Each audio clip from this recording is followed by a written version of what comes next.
Washington, D.C., the capital city.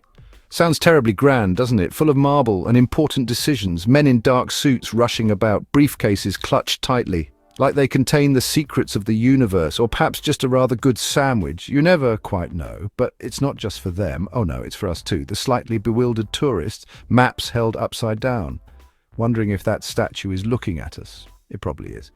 DC welcomes the curious and the easily impressed, which is most of us, let's be honest. You'll notice the scale of things. Everything is big, really big.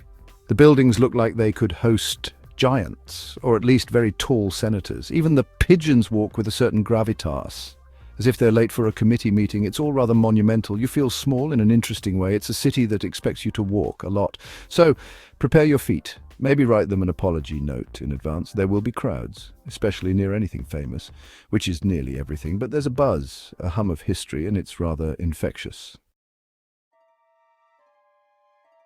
First, let's talk about the National Mall. It's not a shopping mall. Don't expect to buy a new hat or a discounted toaster. It's a vast expanse of green, a very, very long park, stretching further than you think, especially when you're tired and thirsty. Trust me on this.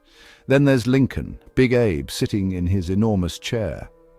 The Lincoln Memorial is quite something. He looks very thoughtful, perhaps pondering the meaning of life.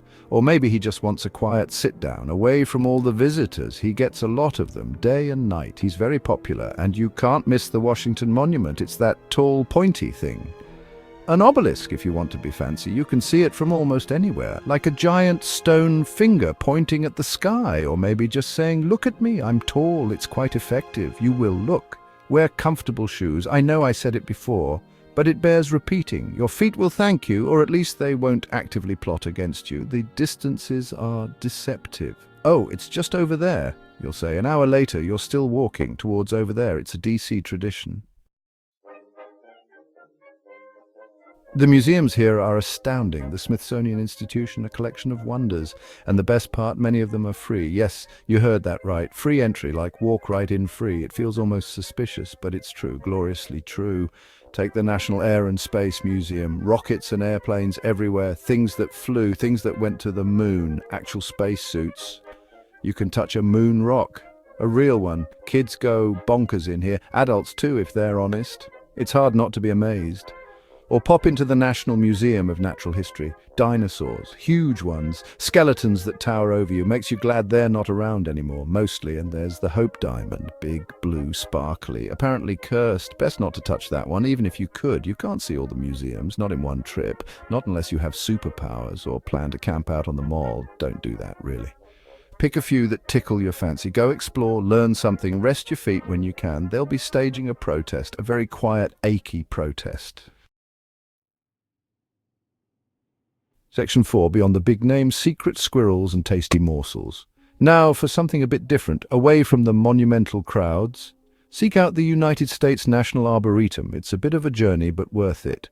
Acres and acres of trees and plants and quiet paths. A lovely place for a wander and some deep breaths. Here you'll find the National Capitol columns.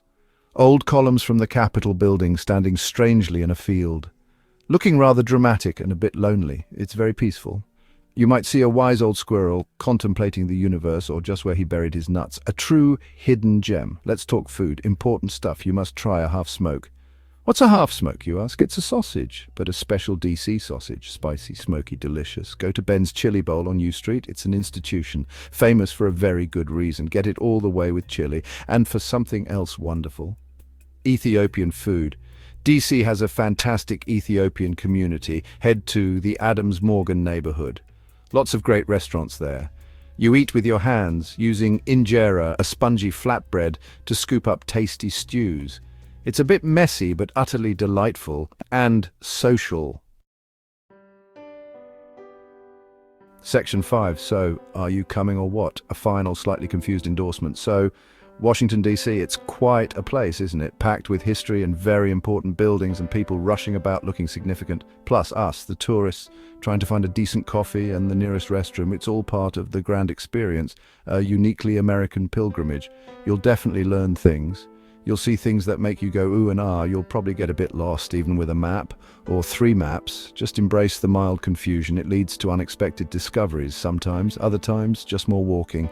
I once tried to ask a Secret Service fellow, one of those chaps with the earpieces, for directions to a good ice cream parlor. He didn't crack a smile, not even a twitch. Impressive dedication to duty, I suppose. I found a perfectly adequate cone eventually. It felt like a personal victory against the forces of, well, seriousness. So, should you visit? Absolutely, yes, go. See the monuments, they're genuinely impressive. Visit the museums, your brain will thank you.